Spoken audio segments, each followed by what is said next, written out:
¿Es concebible un dolor lumbar originado en el pie? La respuesta es sí, porque una alteración de pie mantenida de manera crónica va generando desajustes que acaban provocando un dolor lumbar, derivados del miedo a apoyar normalmente el pie, que nos duele al caminar, de modo que contraemos anormalmente un grupo de músculos o sobrecargamos parte del esqueleto y las articulaciones que normalmente no se sobrecargarían. En estas condiciones, la zona lumbar puede resultar perjudicada y empezar a doler. Si nosotros tratamos únicamente el problema lumbar y le prescribimos al paciente, ¿no?, potentes analgésicos para tratar el dolor, sin dar un paso atrás para observar el panorama completo, al persistir el problema en el pie, el paciente va a regresar quejándose de nuevo que le sigue el dolor lumbar. ¿Bien? ¿Por qué? Porque no tenemos una visión global del esqueleto. Tanto los huesos como los músculos tienen tres funciones muy importantes: la de sostén, la de mantenimiento de la postura y la de contención y protección de las vísceras y los órganos del cuerpo. Bien. El eje de nuestro cuerpo, llamado columna vertebral, es la parte del esqueleto que ocupa el eje central del cuerpo, ¿no? Las medicinas orientales hablan de que el dolor de espalda se asocia con nuestro sostén, con el eje principal de nuestra vida, y que cuando este sostén se encuentra desequilibrado, es muy probable que otros factores de nuestra existencia también lo estén. Podemos compararlo con el mástil de un barco. Por más velas que tenga el mástil, por más quilla que tenga, por más eslora que tenga, si el barco no dispone de un buen mástil, es imposible que avance y que pueda encontrar el rumbo. Bien. La columna tiene 24 vértebras, 7 cervicales, 12 dorsales, 5 lumbares, el hueso sacro, que corresponde a la fusión de 5 vértebras de la zona sacra, y el coxis, que es el último hueso, que se le llama la rabadilla. La importancia de la columna, aparte del hecho de ser el eje de nuestro cuerpo, es que está formada por los llamados cuerpos vertebrales, unidos entre sí mediante los discos. Los discos tienen una función amortiguadora y permiten la flexibilidad al movimiento entre las vértebras junto con ligamentos y músculos. Todas las vértebras tienen discos que las separan y unen de las demás, excepto la primera vértebra cervical, que une el hueso occipital, la base del cráneo, con la segunda cervical y tiene una función muy especial. Esta primera vértebra recibe el nombre de Atlas, y recordemos que según la mitología, Atlas es quien aguanta el mundo, y a menudo se le presenta sosteniendo un globo terráqueo sobre sus espaldas.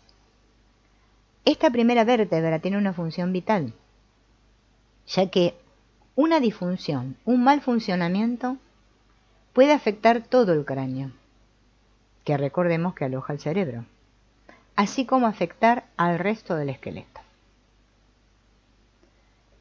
Algunos científicos especializados relacionan las disfunciones del Atlas con la energía del organismo y el buen funcionamiento general del mismo.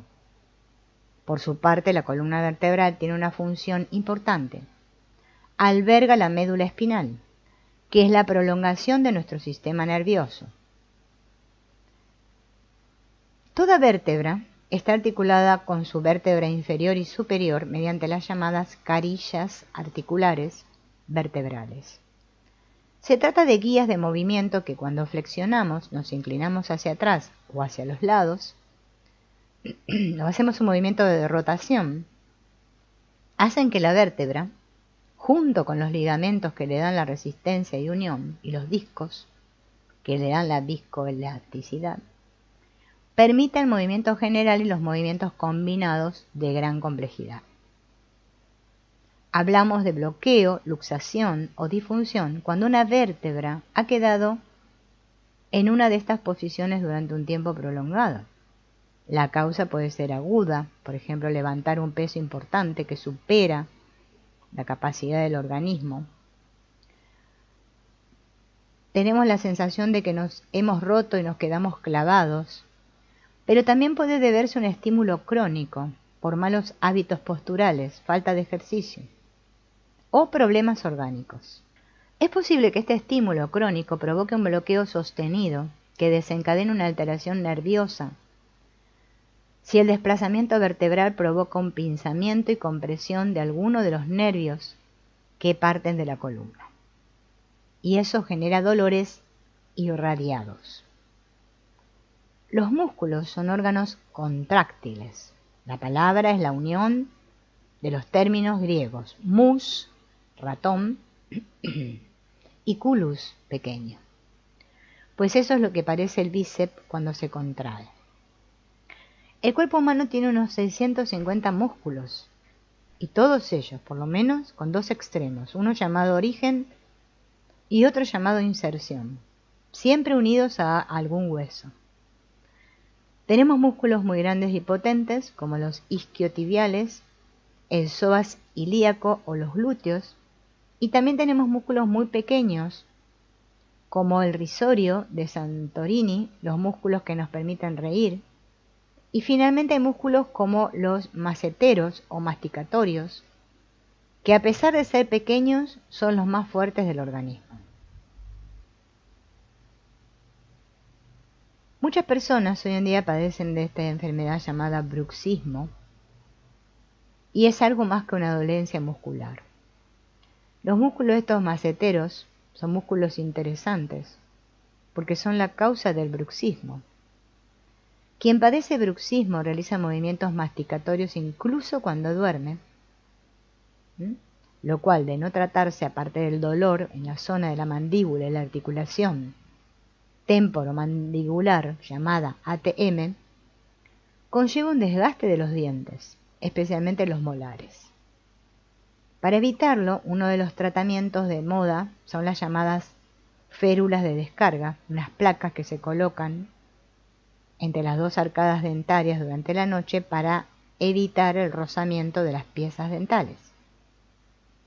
Sin embargo, este es otro de esos problemas de salud que tienden a tratarse de modo parcial. Desde el punto de vista antropológico, el bruxismo sería una manera de vehiculizar la agresividad. Los niños, cuando se pelean, se enfadan. Una de las armas que utilizan es morder. El bruxismo se presenta sobre todo en la treintena, aunque puede haber casos en personas más jóvenes, y parece que la edad está descendiendo. El bruxismo nocturno es una focalización de la agresividad contenida en nuestras mandíbulas. Esto hace que de algún modo los dientes se desgasten porque estamos haciendo fuerza con ellos. Por este motivo, una respuesta inmediata y dirigida al síntoma consiste en recomendar el uso de férulas nocturnas. Sin embargo, hay que reconocer que esta respuesta no es más que otro parche para el fondo causal, una solución sintomática frente a lo que realmente esconde el bruxismo: la necesidad de externalizar la agresividad, las tensiones y las rabias contenidas. Los músculos voluntarios de nuestro organismo, aquellos que podemos mover a voluntad, dependen del sistema nervioso motor, están unidos a los huesos por el origen y la inserción, de modo que terminan en un tendón unido al hueso. Estos músculos tienen la capacidad de contraerse y de alargarse. Están los músculos tónicos y los fásicos. Los tónicos son los que, aunque no los trabajemos, tienen tendencia a acortarse. Y los fásicos son aquellos que, si no lo trabajamos, tienen tendencia a distenderse, a aflojarse. Por eso, uno de los tratamientos, ¿no?, para el bruxismo, ¿no?, es primero descubrir la causa emocional que hay detrás de esto. Y se puede tratar con acupuntura para relajar esos músculos de la espalda superior. Relajando estos músculos se puede tratar el bruxismo. Bueno, entonces están los músculos tónicos y fásicos, por delante y por detrás. El ejemplo típico es la patología de descompensación de la columna, en la que se descompensa la musculatura abdominal, que es fásica, y si no la trabajamos, tiene tendencia a distenderse. A esto le llaman la barriga cervecera. Y la musculatura lumbar y pélvica, que es antagonista, tiene tendencia a contraerse, a acortarse a causa del dolor lumbar, que es la gran causa del dolor lumbar.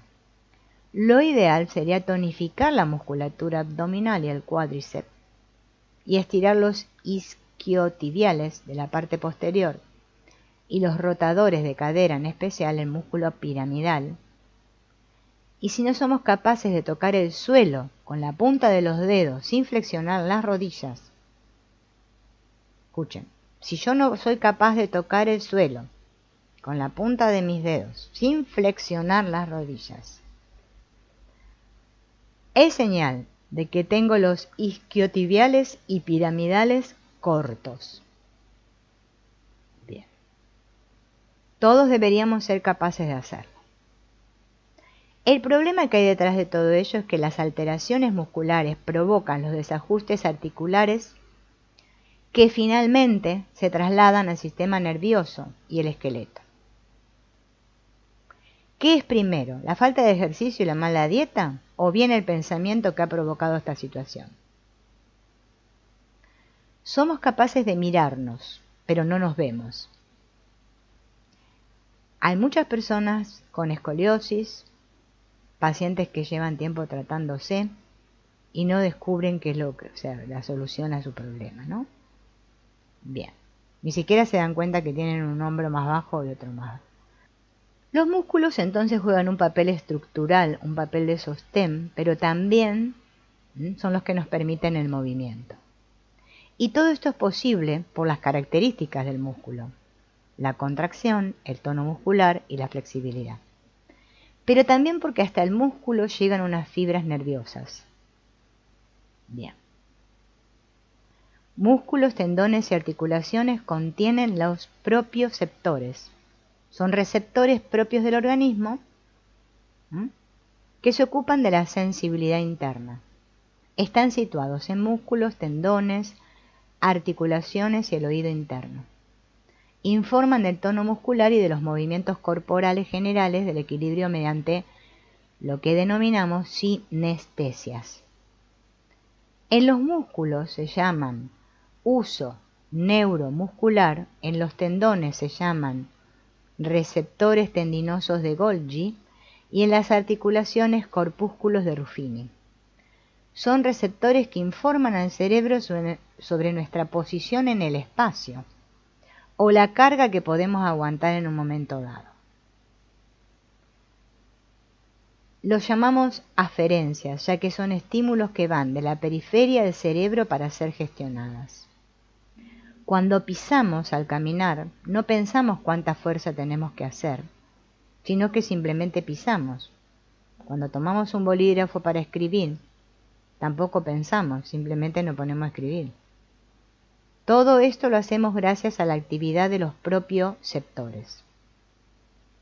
El tono muscular es un concepto distinto a la capacidad contráctil o la fuerza muscular. El tono muscular o neuromuscular es la capacidad que tiene el organismo de mantener una contracción de manera continua en nuestros músculos para que el esqueleto nos aguante.